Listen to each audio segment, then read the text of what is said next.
ਮਸੀਹ ਯਸੂ ਦੇ ਵਿੱਚ ਤੁਹਾਡੀ ਸਲਾਮਤੀ ਹੋਵੇ। ਤੇ ਅਸੀਂ ਤੁਹਾਨੂੰ ਯਸੂ ਦੀ ਜ਼ਿੰਦਗੀ ਇਤਵਾਰ ਦਾ ਬਾਈਬਲ ਸਟੱਡੀ ਪ੍ਰੋਗਰਾਮ ਪੰਜਾਬੀ ਬਜ਼ਰੀਆ JCDC ਪ੍ਰੋਡਕਸ਼ਨ ਵਿੱਚ ਖੁਸ਼ ਆਮਦੀਦ ਕਹਿੰਦੇ ਹਾਂ। ਤੇ ਮੈਂ ਪਾਦਰੀ ਅਮਜਦ ਇਮਤਿਆਜ਼ ਤੁਹਾਡੇ ਅੱਗੇ ਫਿਰ ਹਾਜ਼ਰ ਹੋਇਆ ਵਾਂ ਕਿ ਅਸੀਂ ਕੁਝ ਖੁਦਾ ਦੇ ਕਲਾਮ ਦੀਆਂ ਗੱਲਾਂ ਕਰੀਏ। ਤੇ ਮੇਰੇ ਭਰਾਓ, ਮੈਂ ਅੱਜ ਆਜ਼ਾਦੀ ਤੇ ਗੱਲ ਕਰਨਾ ਚਾਹੁੰਦਾ। ਆਜ਼ਾਦੀ ਜਿਹਨੂੰ ਅਸੀਂ ਆਪਣੀ ਮਰਜ਼ੀ ਵੀ ਕਹਿੰਦੇ ਆ ਕਿ ਉਹ ਆਪਣੀ ਮਰਜ਼ੀ ਨਾਲ ਫੈਸਲੇ ਕਰਨ ਵਾਲਾ ਹੋਵੇ। ਤੇ ਇਹ ਦੁਨੀਆ ਜਦੋਂ ਬਣਾਈ ਗਈ ਤੇ ਉਦੋਂ ਖੁਦਾ ਨੇ ਆਦਮ ਨੂੰ ਵੀ ਉਹਦੀ ਮਰਜ਼ੀ ਤੇ ਚੱਲਣ ਲਈ ਦਿਆ। ਲੇਕਿਨ ਉਂਝ ਖੁਦਾ ਆਦਮ ਨੂੰ ਨਾਲ ਰੋਜ਼ ਸ਼ਾਮ ਨੂੰ ਗੱਲਾਂ ਕਰਦਾ ਸੀ, ਬੜਾ ਮੇਲ ਜੋਲ ਸੀ। ਲੇਕਿਨ ਆਦਮ ਦੀ ਆਪਣੀ ਮਰਜ਼ੀ ਸੀ ਕੀ ਕਰਦਾ। ਤੇ ਹੋਇਆ ਇਹ ਕਿ ਉਹ ਆਪਣੀ ਮਰਜ਼ੀ ਸੀ ਤੇ ਅੰਮਾ ਹਵਾ ਗੁਨਾਹ 'ਚ ਡਿੱਗ ਪਈ, ਨਾਫਰਮਾਨੀ 'ਚ, ਤੇ ਬਾਬਾ ਆਦਮ ਵੀ ਡਿੱਗ ਪਿਆ। ਤੇ ਇਹ ਆਪਣੀ ਮਰਜ਼ੀ ਚੱਲਦੀ ਆਈ। ਅੱਜ ਵੀ ਅੱਜ ਦੇ ਦੌਰ ਦੀ ਗੱਲ ਕਰੀਏ ਤੇ ਇਹ ਅਸੀਂ ਤੇ ਕਹਿੰਦੇ ਆ ਦੁਨੀਆਦਾਰੀ ਦੇ ਵਿੱਚ ਕਿ ਆਜ਼ਾਦੀ ਬੜੀ ਨੇਮਤ ਹੈ। ਤੇ ਇਹ ਗੱਲ ਹਕੀਕਤ ਹੈ, ਆਜ਼ਾਦੀ ਬੜੀ ਨੇਮਤ ਹੈ। ਮੈਂ ਇਹਦੇ ਤੇ ਗੱਲ ਕਰਾਂਗਾ। ਲੇਕਿਨ ਬਾਜ਼ ਔਕਾਤ ਆਜ਼ਾਦੀ ਜਿਹੜੀ ਉਹ ਨੁਕਸਾਨ ਵੀ ਦਿੰਦੀ ਹੈ। ਅਸੀਂ ਖਾਨਦਾਨ ਦੇ ਵਿੱਚ ਵੇਖਦੇ ਹਾਂ ਕਿ ਆਜ਼ਾਦੀ ਨੁਕਸਾਨ ਦਿੰਦੀ ਹੈ।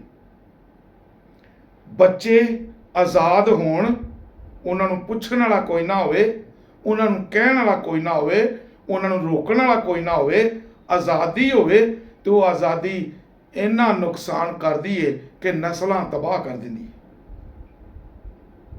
ਤੇ ਮੈਂ ਇਹ ਛੇਕੜਲੇ ਵੇਲਾ ਜਿਹੜਾ ਚੱਲਣ ਰਿਹਾ, ਜਿਹਨੂੰ ਅਸੀਂ ਅਖੀਰੀ ਜ਼ਮਾਨਾ ਵੀ ਕਹਿੰਦੇ ਹਾਂ, ਹਰ ਸ਼ਖਸ ਆਪਣੀ ਮਰਜ਼ੀ ਦਾ ਮਾਲਕ ਹੈ। ਤੇ ਬਾਈਬਲ ਦੇ ਵਿੱਚ ਜਿਵੇਂ ਲਿਖਿਆ ਹੈ ਕਿ ਇੰਨੀ ਆਜ਼ਾਦੀ ਵੀ ਨਹੀਂ ਚੰਗੀ। ਇੱਕ ਖੁਦਾ ਨੇ ਆਪਣੇ ਕਲਾਮ ਦੇ ਵਿੱਚ ਪਾਲੂਸ ਰਸੂਲ ਦੇ ਜ਼ਰੀਏ ਇੱਕ ਮਸੀਹੀ ਮੁਆਸ਼ਰਾ ਦੱਸਿਆ ਕਿ ਮਸੀਹਾਂ ਦਾ ਰਹਿਣ ਸਹਿਣ ਕਿਵੇਂ ਹੋਏਗਾ। ਤੇ ਉਹ ਰਹਿਣ ਸਹਿਣ ਉਹਦੀ ਦੱਸਿਆ, ਉਹਦੀ ਇੰਜ ਤਰਤੀਬ ਬਣਾਈ ਹੋਈ ਹੈ ਕਿ ਬੀਵੀ ਆਪਣੇ ਸ਼ੌਹਰ ਦੇ ਤਾਬੇ ਹੋਵੇ, ਯਾਨੀ ਬੁੱਢੀ ਆਪਣੇ ਬੰਦੇ ਦੇ ਤਾਬੇ ਹੋਵੇ, ਤੇ ਫਿਰ ਉਹ ਦੋਵੇਂ ਮਿਲ ਕੇ ਕਲੀਸਿਆ ਦੇ ਤਾਬੇ ਹੋਣ, ਯਾਨੀ ਆਪਣੇ ਪਾਦਰੀ ਦੇ ਤਾਬੇ ਹੋਣ, ਫਾਦਰ ਦੇ ਤਾਬੇ ਹੋਣ। ਤੇ ਉਹ ਫਾਦਰ ਜਾਂ ਪਾਦਰੀ ਜਿਹੜਾ ਖੁਦਾ ਦਾ ਖਾਦਮ ਹੈ, ਉਹ ਯਿਸੂ ਦੇ ਤਾਬੇ ਹੋਵੇ। ਤੇ ਜਦੋਂ ਇਹ ਤਾਬੇਦਾਰੀ ਨਹੀਂ ਰਹਿੰਦੀ, ਇਹ ਫਰਮਾ ਬਰਦਾਰੀ ਨਹੀਂ ਰਹਿੰਦੀ, ਬਹੁਤੀ ਆਪਣੀ ਮਰਜ਼ੀ ਚੱਲਦੀ ਏ, ਤੇ ਫਿਰ ਨੁਕਸਾਨ ਹੁੰਦਾ।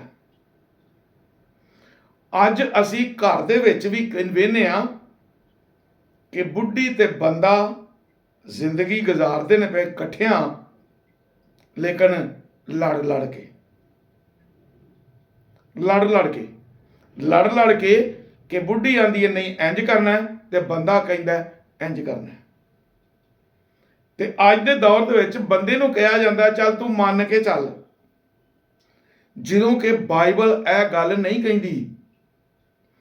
ਬਾਈਬਲ ਨੇ ਬੀਵੀ ਨੂੰ ਮਦਦਗਾਰ ਬਣਾਇਆ, ਤੇ ਮਦਦਗਾਰ ਜਿਹੜਾ ਹੁੰਦਾ ਉਹ ਆਪਣੀ ਗੱਲ ਨਹੀਂ ਮਨਵਾਉਂਦਾ, ਬਲਕਿ ਜੋ ਕਿਹਾ ਜਾਂਦਾ ਉਹ ਮੰਨਦਾ ਹੈ।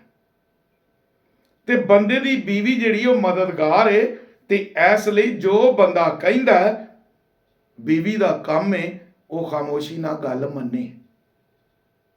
ਮੈਂ ਇੱਕ ਬੜੀ ਵੱਡੀ ਤੁਹਾਨੂੰ ਮਿਸਾਲ ਦੇਣਾ ਚਾਹੁੰਦਾ ਵਾਂ, ਲੇਕਿਨ ਮੈਂ ਭਰਾਓ ਇਹ ਗੱਲ ਜ਼ਰੂਰ ਦੱਸਣਾ ਚਾਹੁੰਦਾ ਕਿ ਅਸੀਂ ਇਸ ਮਜ਼ਮੂਨ ਨੂੰ, ਇਸ ਟੌਪਿਕ ਨੂੰ ਅਸੀਂ ਬਾਰ-ਬਾਰ ਅੱਗੇ ਇਹਦਾ ਤਜ਼ਕਰਾ ਕਰਾਂਗੇ ਤੇ ਸਿੱਖਾਂਗੇ। ਇਹਦੀਆਂ ਵੀਡੀਓ ਜ਼ਿਆਦਾ ਰੱਖਾਂਗੇ ਤਾਂ ਕਿ ਇਹਨੂੰ ਤੁਸੀਂ ਠੀਕ ਸਮਝ ਸਕੋ। ਤੇ ਮੈਂ ਗੱਲ ਕਰਨ ਡਿਆ ਹਾਂ ਕਿ ਬੁੱਢੀ ਆਪਣੇ ਬੰਦੇ ਦੀ ਗੱਲ ਮੰਨੇ। ਅਸੀਂ ਬਾਬੇ ਇਬਰਾਹਿਮ ਨੂੰ ਵੇਖੀਏ। ਇੱਕ ਵਕਤ ਆਇਆ ਕਿ ਅਬੀ ਮਲਕ ਇੱਕ ਬਾਦਸ਼ਾਹ ਸੀ, ਤੇ ਜਦੋਂ ਉਹਦੀ ਬਾਦਸ਼ਾਹੀ ਚੋਂ ਲੰਘਣ ਲੱਗੇ ਨਾ, ਤੇ ਬਾਬੇ ਇਬਰਾਹਿਮ ਨੇ ਬੀਬੀ ਸਾਰਾ ਨੂੰ ਕਿਹਾ,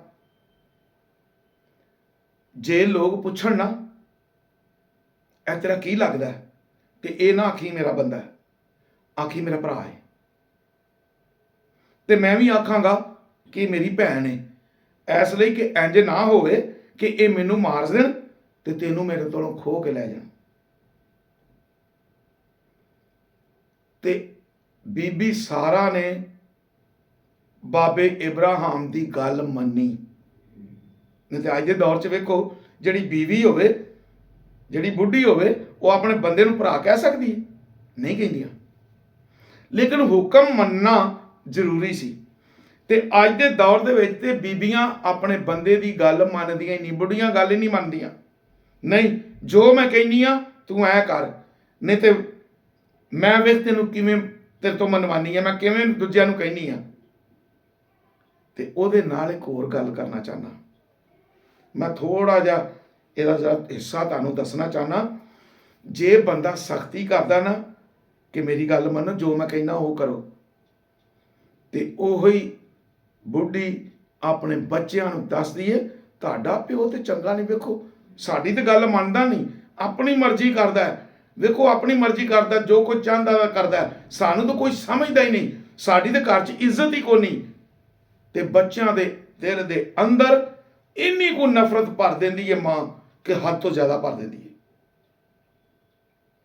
ਉਹ ਆਪਣਾ ਬਦਲਾ ਲੈਣ ਲਈ ਇੱਕ ਨਸਲ ਬਰਬਾਦ ਕਰਨ ਰਹੀ ਹੈ, ਇੱਕ ਨਸਲ ਨੂੰ ਤਿਆਰ ਕਰਨ ਰਹੀ ਹੈ ਕਿ ਜਿਵੇਂ ਇਹ ਬੰਦਾ ਥੋੜਾ ਜਿਹਾ ਕਮਾਨ ਤੋਂ ਘੱਟ ਹੋਵੇ ਜਾਂ ਥੋੜਾ ਜਿਹਾ ਅੱਗੇ ਜਾਵੇ ਤੇ ਅਸੀਂ ਇਹਨੂੰ ਸੁੱਟ ਦਈਏ ਥੱਲੇ।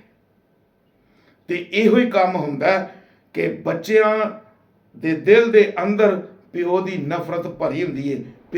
ਪਿਓ ਸਾਡਾ ਆਏਗਾ ਕੰਮ ਤੋਂ, ਉਹਨੇ ਗੱਲਾਂ ਕਰਨੀਆਂ ਨੇ, ਸਾਡਾ ਪਿਓ ਤੇ ਹੈ ਹੀ ਇੰਝ ਦਾ, ਡਾਂਟਦਾ ਰਹਿੰਦਾ ਹੈ, ਲੜਦਾ ਰਹਿੰਦਾ ਹੈ, ਗੱਲਾਂ ਕਰਦਾ ਰਹਿੰਦਾ ਹੈ।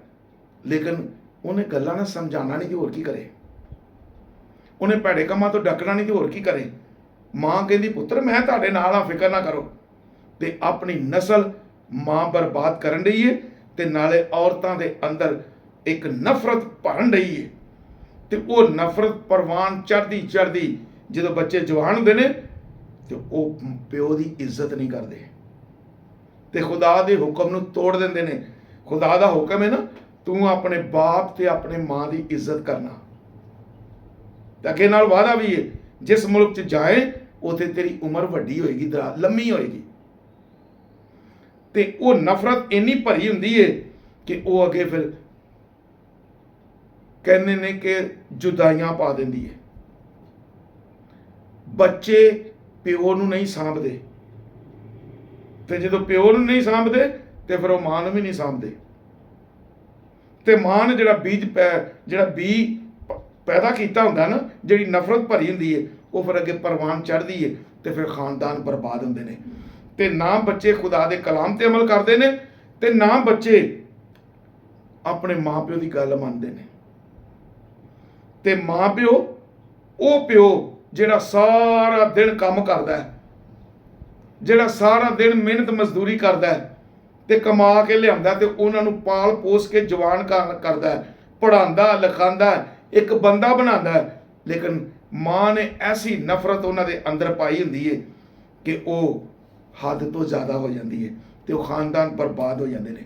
ਮੈਂ ਇੰਜ ਦੇ ਖਾਨਦਾਨ ਬੜੇ ਬਰਬਾਦ ਹੁੰਦੇ ਵੇਖੇ ਜੇ। ਤੇ ਮੈਂ ਅੱਜ ਦੇ ਨੌਜਵਾਨਾਂ ਨੂੰ ਇਹੋ ਹੀ ਗੱਲ ਕਹਿਣਾ ਵਾਂ, ਆਪਣੇ ਪਿਓ ਦੀ ਇੱਜ਼ਤ ਕਰੋ ਤੇ ਇੰਨੀ ਆਜ਼ਾਦੀ ਦਾ ਨੁਕਸਾਨ ਨਾ ਕਰੋ। ਕਿਉਂ? ਇਸ ਲਈ ਕਿ ਤੁਹਾਨੂੰ ਆਜ਼ਾਦ ਇੱਕ ਹੱਦ ਤੱਕ ਰੱਖਿਆ ਜਾਂਦਾ ਹੈ ਕਿ ਤੁਸੀਂ ਖਾਓ ਪੀਓ, ਲੇਕਿਨ ਆਪਣਾ ਫਿਊਚਰ ਬਣਾਓ, ਆਪਣੇ ਮੁਸਤਕਬਲ ਨੂੰ ਵੇਖੋ। ਐਸੇ ਤਰ੍ਹਾਂ ਯਿਸੂ ਮਸੀਹ ਨੇ ਵੀ ਆਪਣੀ ਜਾਨ ਸਲੀਬ ਤੇ ਕੁਰਬਾਨ ਕਰਕੇ ਸਾਨੂੰ ਅਬਲੀਸ ਤੋਂ ਛੁਡਾਇਆ, ਤੇ ਆਜ਼ਾਦੀ ਦਿੱਤੀ ਏ, ਤੇ ਅਸੀਂ ਇਸ ਆਜ਼ਾਦੀ ਦਾ ਗਲਤ ਮਤਲਬ ਨਾ ਲਈਏ। ਇਹ ਮੁਆਸ਼ਰਾ ਜਿੱਥੇ ਅਸੀਂ ਰਹਿੰਦੇ ਹਾਂ, ਲੈ ਖੁਦਾ ਨੇ ਕੀ ਕੀਤਾ? ਉਹ ਇੰਦੀਆਂ ਗੱਲਾਂ ਕਰ ਦਿੰਦਾ, ਅਸੀਂ ਤੇ ਆਪ ਮਿਹਨਤ ਕਰਨੇ ਆ ਤੇ ਕਮਾਨੇ ਆ। ਇਹ ਵੇਖ, ਅਸਾਂ ਮਿਹਨਤ ਕੀਤੀ, ਕਮਾਇਆ, ਇੰਨਾ ਕੀਤਾ, ਇੰਨਾ ਕੁਝ ਬਣਾਇਆ, ਲੇਕਿਨ ਅਸੀਂ ਖੁਦਾ ਦੀ ਸ਼ੁਕਰਗੁਜ਼ਾਰੀ ਨਹੀਂ ਕਰਦੇ। ਖੁਦਾ ਨੇ ਸਾਨੂੰ ਆਜ਼ਾਦ ਕੀਤਾ, ਛੁਡਾਇਆ, ਤੇ ਅਸੀਂ ਇਸ ਆਜ਼ਾਦੀ ਦਾ ਠੀਕ ਇਸਤੇਮਾਲ ਕਰੀਏ। ਇਸੇ ਤਰ੍ਹਾਂ ਹੀ ਮੁਲਕਾਂ ਦੀ ਆਜ਼ਾਦੀ ਲਈ ਵੀ ਸ਼ੁਕਰਗੁਜ਼ਾਰੀ ਕਰਨੀ ਚਾਹੀਦੀ ਹੈ, ਤੇ ਯਿਸੂ ਮਸੀਹ ਦੀ ਵੀ ਸ਼ੁਕਰਗੁਜ਼ਾਰੀ ਕਰਨੀ ਚਾਹੀਦੀ ਹੈ ਕਿ ਜਿਨੇ ਸਾਨੂੰ ਛੁਡਾਇਆ ਤੇ ਆਜ਼ਾਦ ਕੀਤਾ, ਤੇ ਇਸ ਆਜ਼ਾਦੀ ਦਾ ਨਜਾਇਜ਼ ਫਾਇਦਾ ਨਾ ਅਸੀਂ ਚੁੱਕੀਏ ਤੇ ਦੁਬਾਰਾ ਗੁਨਾਹ 'ਚ ਨਾ ਜਾਈਏ, ਤੇ ਖੁਦਾ ਦੀ ਪ੍ਰਸਤਿਸ਼ ਕਰੀਏ, ਤੇ ਆਪਣੇ ਮਾਂ ਪਿਓ ਦੀ ਵੀ ਇੱਜ਼ਤ ਕਰੀਏ, ਤੇ ਖਾਨਦਾਨ ਨੂੰ ਵੀ ਬਚਾਈਏ, ਤੇ ਨਸਲਾਂ ਬਚਾਈਏ। ਖੁਦਾ ਤੁਹਾਨੂੰ ਇਸ ਕਲਾਮ ਤੇ ਅਮਲ ਕਰਨ ਦੀ ਤੌਫੀਕ ਦੇਵੇ, ਤੇ ਅਸੀਂ ਇਹਦੇ ਤੇ ਫਿਰ ਗੱਲ ਕਰਾਂਗੇ, ਤੇ ਫਿਰ ਅੱਗੇ ਹੋਰ ਸਿੱਖਣ ਦੀ ਕੋਸ਼ਿਸ਼ ਕਰਾਂਗੇ, ਤੇ ਜ਼ਰਾ ਡੂੰਘੀਆਂ ਗੱਲਾਂ ਸਿੱਖਾਂਗੇ। ਖੁਦਾ ਤੁਹਾਨੂੰ ਬਰਕਤ ਦੇਵੇ।